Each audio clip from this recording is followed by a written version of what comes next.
Hey, what up, everyone? I'm DJ Titan. I'm here with Terravita, Chris, and John. What's up, guys? Hello. So let's talk a little bit about how you got started into producing tunes and what your first label that you guys were on and stuff. I guess if you want to talk about that. Go ahead. Well, like production-wise, Matt and I started doing stuff years and years ago. You know, there's barely even computers that made music. Hardware. Yeah, so we'll not even like get into how long ago that was and everything. You know. But yeah. So what was the question? How did you get into music production? Oh yeah, so you know we were just fucking around. There wasn't really like YouTube or like internet tutorials, so you just kind of like read books and fucked around and tried to emulate the people that you liked. And then our first releases were actually first stuff was on Bad Taste, Bad Company's label, and then our first actual deal was with Technique Recordings with Bassline Smith. We did, for people that are newer fans, they might not know that we actually were drum and bass guys for, you know, years before there was anything named dubstep. Right. So that leads me to my next question is you've seen the whole thing progress from Bad Company's The Nine all the way up until, you know, when Woo Boos took off and, you know, to today, what's going on with all the multi-genre stuff. What's y'all's take on that sort of thing? I like it. I think diversity in music is great. I mean, I don't think that you're really going to find any top tier artist right now who's playing just one genre in their set, and it mixes it up. It gives people, you know, peaks and valleys in a set. You kind of take somebody on an adventure as opposed to just a. In 30 seconds, give me your take on 15 years of music history. Take as long as you need. I'm talking about the progression or whatever you think. I think it's really cool. Take as long as you need. That right now, I think it's a great thing, and you know, it gives people a lot more avenues to be creative, as opposed to before. It's like, oh, you're a drum and bass artist, you're just writing drum and bass, and then, you know, you're a dubstep artist, you're just writing dubstep. It's like now, you know, you've got guys like Bear who are writing house music and trap and dubstep, and like, you know, everybody's kind of following suit. It's kind of like loosening the boundaries on all of us, making everybody just a little more comfortable with being different and being creative and kind of doing what you want, as opposed to feeling like you got to be stuck in this box where, you know, oh, if I don't make the next drum step song, you know, all my fans are gonna hate me. So it's kind of like gotten to a pretty cool place with that I think is great. Also, what's interesting now is before, like back in the drum and bass days, there would be like a new like genre of drum and bass that would be like the hot new thing for, you know, a couple years or whatever, but it was just changing a couple of the synths and everything. Now some new genre comes in and it's like not just are the synths different, but there's like 50 BPM different and the beat structure's different, but then everybody ends up just playing all the new stuff together anyway. Right. So it's cool. It's just open avenues, you know, more creativity. The cool thing is the way that you know, it's funny, this isn't really a dog here, but you know, it's funny when you have everything got so technical with dubstep production, you know, all the synths and mastering and mixdown, and then trap came along and it's like, you know, painting a picture with like 8 colors because it's utilizing, it's like, what can you do with, you know, a small amount of pieces, you know, which is actually what's really cool. Just cool to see music swing back and forth and have, you know, the same crowd be able to react. That's the to all the part for me. All the same genres. crowd can react positively to everything that everybody's playing, as opposed to just like, oh, I'm just here to see Anti-Serum, or I'm just here to see Terravita, or I'm just here to see, you know, anybody. It's like they like everything now, so that's huge. What's crazy is, you know, back 5 years ago, if you dropped a hip hop track in a dance club, people would they would probably rush the stage, right? And now that's like, you know, they're clamoring to hear, you know, electronic hip hop, basically, essentially. Definitely. So what are some tunes when you first started drum and bass that stood out that kind of made you want to get into music production or even DJing? The first tune that I heard drum and bass wise that really made me fall in love with it was actually Drowning. It was a remix of Cleveland Lounge by AK-1200, and we've actually remixed it since then. But that tune, it was just like the vocal element of you know, a beautiful female vocal over this like kind of like rugged amen break, just hard drum and bass song, and I was, you know, that kind of hooked me. I was just like, there's a lot you can do with this, and you know. For me, I was more back like Prodigy and Crystal Method and Chemical Brothers and that kind of stuff. Square Pusher, Apex Twin. The drum and bass song that made me want to do drum and bass. Yeah, for me it was probably like Alien Girl was a good one. A lot of the old Dom and Rollin' stuff. A lot of the Jungle Sky stuff. I really like the American Jungle Sky stuff because it was kind of quirky. Yeah, some classic stuff. Yeah. 187 Lockdown. Yeah, 187. Yeah. The cities, the Hollywood and stuff. That was Yeah. good. Yeah. So what about nowadays? Like, I know you guys play everything, like literally. You know, give me like 5 tracks maybe if you can, just off the top of your head. That we're playing now, Uh-huh. that are ours or someone else's. It doesn't matter. Yours. Our 5 favorite tracks we're playing. We'll go back and forth. You can go first. Or do you want me to do it since I'm the DJ and you don't even know the names? We'll start with Anti-Serum and Mayhem's remix of Schism and Oh, yeah. Virus Syndicate. That tune. Yeah, that tune's sick. Andy Sam's right over here. Which, I like one of our new tunes called Bach Off. It's like a harder drum step tune where we sort of recreated one of Bach's symphonies or some shit. But we kind of recreated that in like drum step format. So That tune goes hard. like electro maybe. No electro in our set. We're playing Excision and Datsic's Vindicate when we go into like a little 110 block.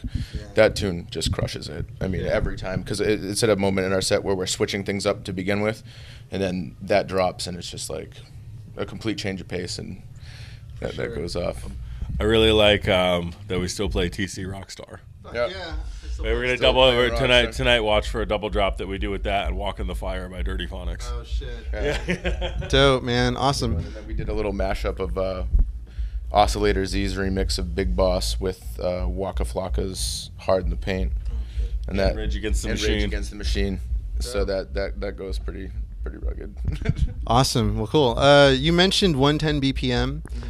There's a lot of different names for it: Moombahton, mid-tempo, whatever. What's y'all's take on that? Like, what do you call that? Like, what's the difference between like a bangerang and that Excision tune versus I can't think of a Moombahton track right now, but Honestly, I just don't fucking care. Like, genrefication has gotten to a really like pretentious point that I just don't care for. So as far as I'm concerned, it's just like good the music. same I just shit. call it bass music at this point, and it just is what it is. Like, I don't need to spend all my time sitting around trying to figure out what to call something. I just want to go out and either play it or dance to it. So oh, yeah. It's gotta be. It's funny that you mentioned, just mentioning like the original more Moombahton, Nodastrom kind of stuff, and then you mentioned something like Bangarang. But really, right now, like a lot of the whole glitch hop scene and kind of like the festy vibe is really dominating that like 105 to 115 genre. So it's kind of there's a whole other side to it that us from like the normal EDM standpoint don't even see. You know what I mean? It's in all the jam band festivals and everything, and we're not. Was it like Ill Gates and all people like that? And that's it's too much. I mean, I don't understand why people bother with it. It's just like, if you enjoy it, why does it matter? Yeah, I've always kind of been a firm believer of no BPM, no genre. It's music. A song is a song, exactly. whatever. I completely agree. I just with 110 BPM, like kind of going everywhere and people playing whatever in the set. It's always interesting to get a different take. I leave and that up to the professionals. and you guys are professional in my opinion. So that's in my opinion that's a really good and honestly perfect response for that question. So can we talk a little bit about Hot Pink DeLorean, where that's at, or how that even began? Oh, that began because we had our release schedule backed up for like a year and a half, and we just got bored. So we were listening to a lot of house music at the time, and things were kind of evolving in a really cool way with like blog house and electro house, or whatever you want to call that too. So we just decided to dabble in it a little bit. And Actually, the sorry, not to cut you off. no, please, Chris, I'm used to it. They at the time, 4/4 was turning into something that was really cool, and that was almost like the Wild West. You know what I mean?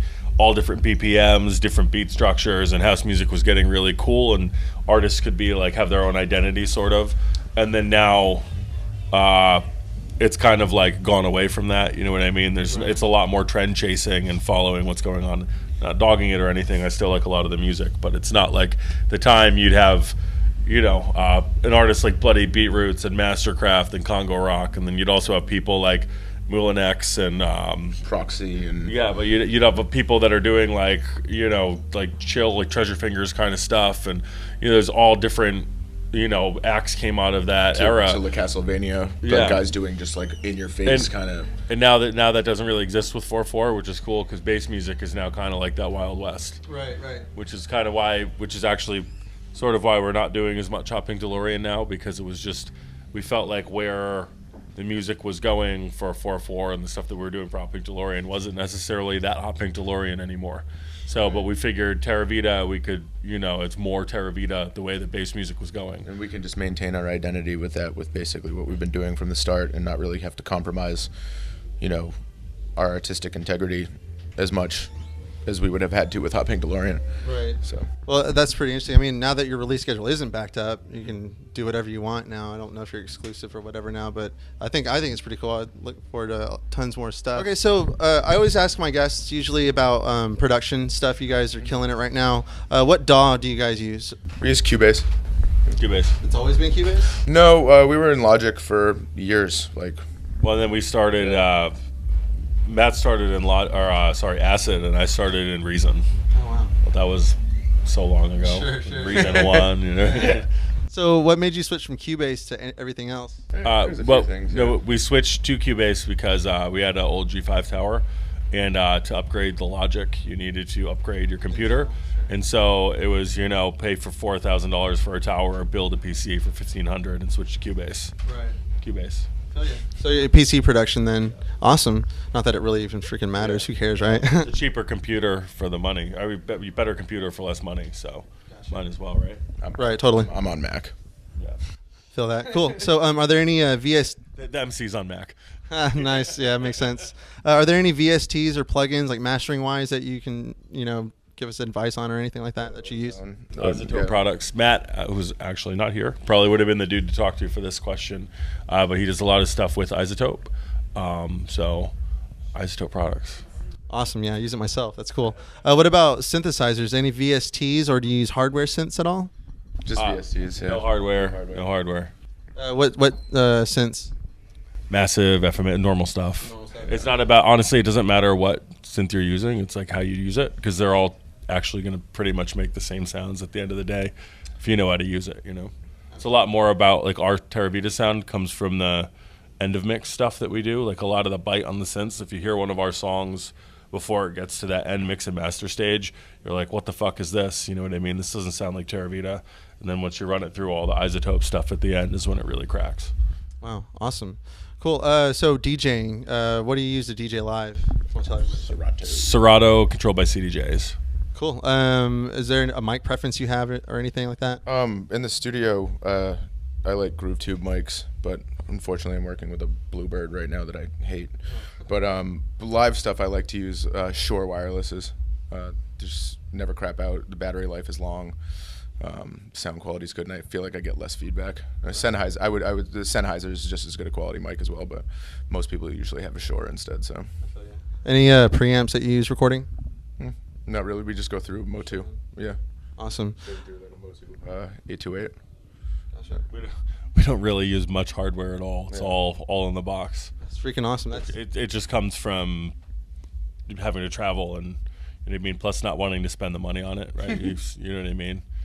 I mean, with the music we're doing, I mean, it doesn't really even matter. I only ask because we have a lot of, starting beginner DJs. And I've always been like, I used to work at a former music retailer, and people would always come in there and ask, hey, I want to sound like Skrillex. I'm like, here's a MacBook and here's some headphones. And they're like, no, I want to spend $10,000. And, it doesn't matter. A MacBook, Skrillex produced his first stuff on, wasn't even a MacBook, right? It was just some really crappy laptop. I remember reading that first EP. He used the internal mic on a Mac or something to record a vocal or something. Well, it doesn't matter. That's my point. That's why I want to ask. I've used my phone before to record vocals. I believe that. That's why I asked, because I really want to let people know it doesn't take thousands of dollars. It might for some people, and there's nothing wrong with that. But it's really inspiring to hear. It's what you do with it. Like when all this stuff first started coming about, you'd have guys like Feed Me working on Fruity Loops, and everybody's in different software, and it just goes to show that it doesn't really matter what you're using, it matters how you use it. Well, it's like you could kill a man with a rock, or you can kill a man with a machine gun, right? It's easier with the machine gun, but if you can't afford it, use the rock. Still get the same end result. Feel that. Cool. Awesome. Okay, to kind of wrap things up, to kind of wrap things up a little bit, are there any tips or advice for new DJs or new producers out there? I mean, it's a different ballgame than 10 years ago. My biggest tip with people these days is don't send your music to anyone unless you are completely confident that it's of the caliber of your favorite artists.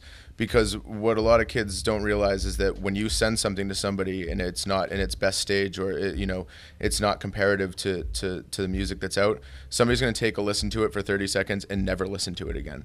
And then if you send them something eventually that is actually awesome, they're just going to discount it and not listen to it because they've already heard something from you and it was terrible.